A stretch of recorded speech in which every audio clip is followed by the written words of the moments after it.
Howdy gamers, Old Gamer Guy here. Welcome to another Dawn of Man video and welcome back to Mobarf, our fledgling primitive village. We have just entered the Mesolithic age, and these are the techs available in the Mesolithic age. We have bone polishing, which is required for stone polishing, a bone knife, and making a bone sickle. Then next we have stone polishing, which is required for copper smelting, underground mining, a flint sickle, and a flint knife. And remember, some of these,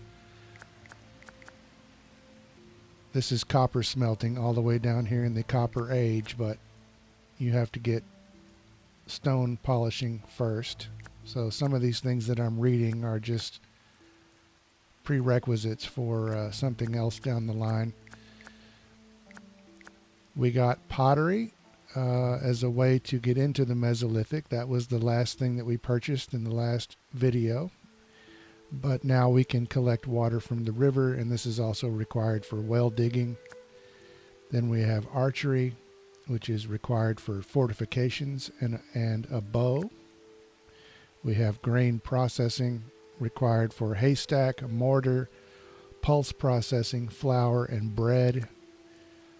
Then pulse processing is required for cereal domestication. Sledge making is required for stilting, which will allow us eventually to make bridges and things like that. And then also a sledge to carry resources on. And then last we have spirituality, which is required for a totem, and megalithism, which is in the Neolithic age. But once again, the spirituality tree is probably the last thing that I'll buy into. But yeah, let's get back to Mobarf and see how the Mesolithic age plays out. Since we now have pottery, we now have the ability to extract water from the river. So the first thing I'm going to do is to set up a couple of extract water work areas. So I'm just going to place them kind of between a couple of my fishing areas. They'll overlap a little bit into both the fishing areas, but that's okay, I think. I don't think that's a problem. I might find out differently later on. But it's not too long before we earn enough knowledge points to buy our way into some more tech. So the first thing I'm going to go for is the sledge making, because that will allow us to build a sledge, and that will allow us to move greater amounts of resources back and forth. Normally, if an animal is killed and butchered, it will leave behind a certain amount of meat and skins. And up until now, several individuals would have to go out and carry those things back to camp.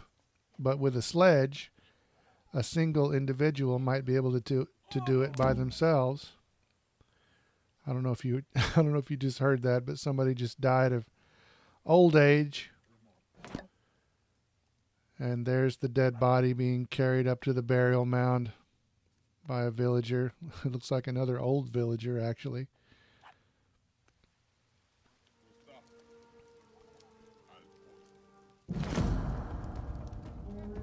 Here we've got a cave hyena attack, and you'll be able to see what I was talking about with the sledges.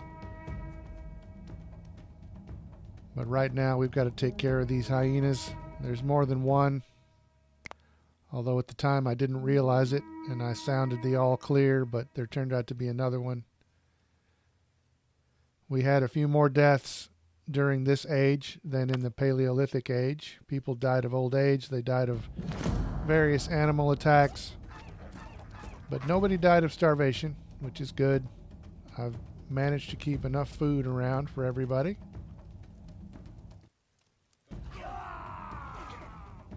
And there's another hyena up there. But we take care of him too. And you'll see here in a second, a guy will bring up a sledge from the village and butcher this hyena and then carry the meat and the skins back to town by himself. So you can see how useful a sledge can be, moving resources back and forth. So I built 3 sledges, so there's always one around if needed. Next, we are going to buy archery. Bows do more damage than spears, at least than more damage than bone spears anyway, and flint spears. So I'm going to go into my crafter here and build a bunch of bows. I think I'm building 16 bows. I'm filling up the queue with bows. And this will, of course, allow us to do more damage when we're hunting. And then, you know, if any other primitives attack us. I have not seen any raiders yet, but I'm sure it will happen. Animal attacks are happening more frequently during the Mesolithic age than they were in the Paleolithic. So I imagine when I go to the next age, there's a better chance for raiders to appear. But right now, since we have a greater capability of causing more damage to these animals, let's go ahead and send our mighty hunters out to kill a more dangerous creature than we have gone for up to now. There's an adult male Oryx just kind of hanging around out this way. So I'm going to get a hunting party out after him. I don't think everybody's going to have a bow at this point, but I think at least one person in this hunting party has a bow. So let's see what happens. They are approaching cautiously.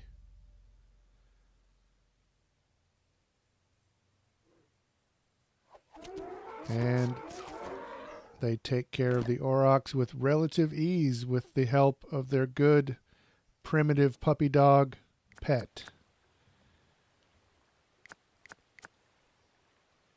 Now I'm going to go for grain processing, which will allow me to build a couple of things.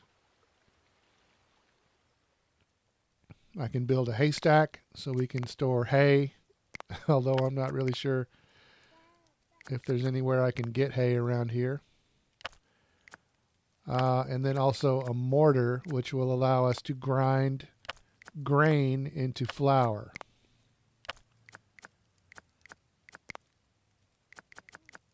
I know there's grain around. I know we're collecting grain.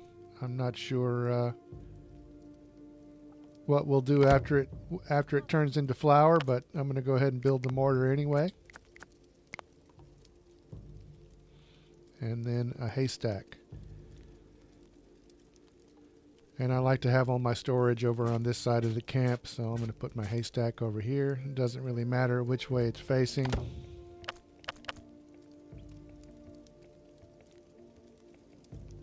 And things are going well for Mobarf so far. Other than a few deaths by old age and a few deaths by animal attack.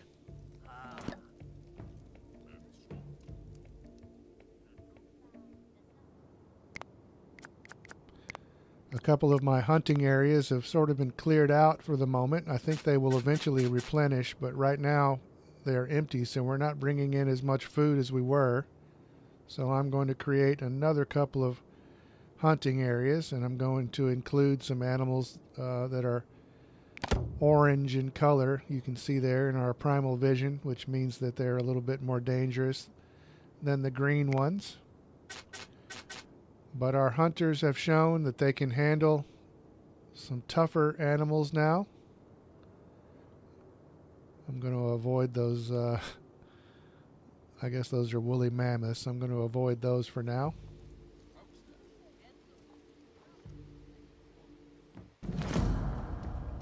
And a cave bear attacked, and oh my gosh, look at this. Another one of our good village puppy dogs has been killed, and therefore I demand immediate vengeance.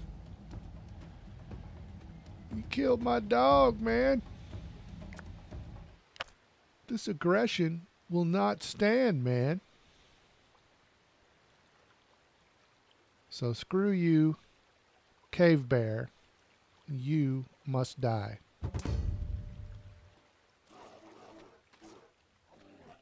There he goes. Blood for blood.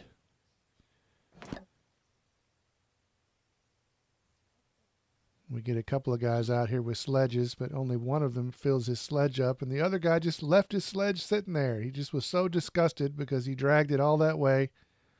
He just left it there. Went to take a nap. We have now run out of flint. We've been collecting flint from one particular area right around in here this whole time, and it's finally been depleted. So I've got to find some more now.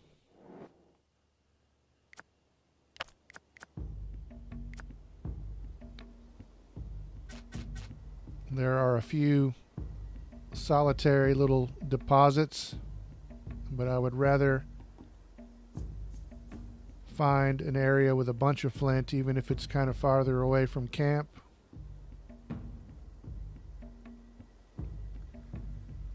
I'm willing to risk the lives of my villagers.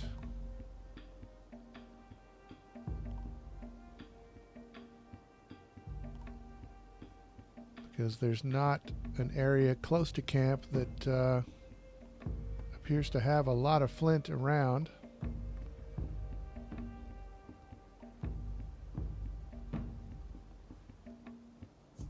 But if I go over here, here's a bunch.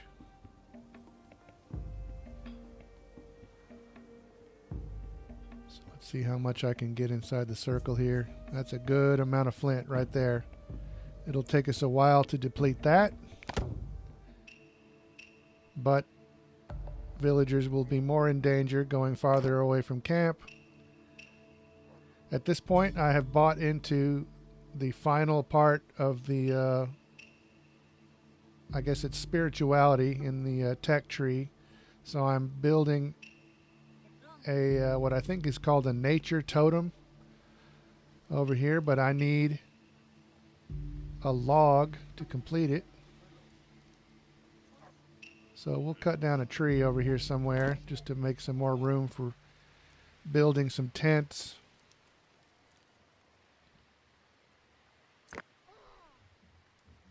And then that will give us a log.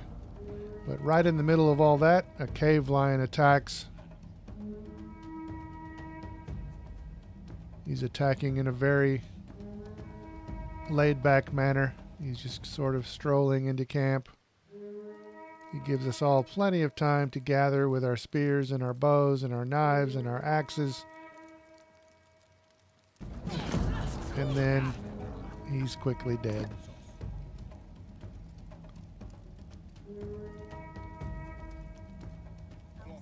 So get back to work.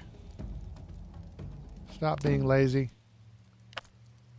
And somebody get on chopping that tree down. But at this point, I have purchased everything I can purchase in the tech tree, and so I'm just accumulating points to buy into the next age.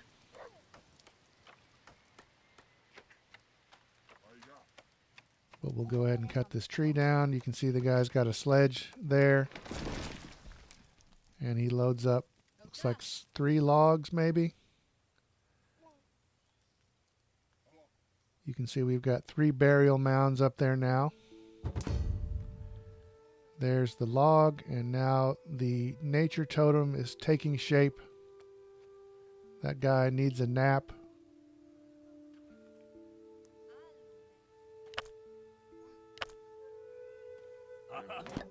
But like I said, we are just now trying to accumulate 15 points to buy our way into the next age.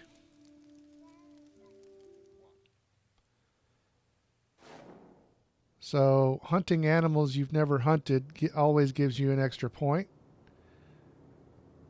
So I'm going to send my hunters on another test and send them after a woolly rhino. They've never hunted one of these. I don't know how they're going to handle it. But at this point, I only need 3 more points to have a total of 15.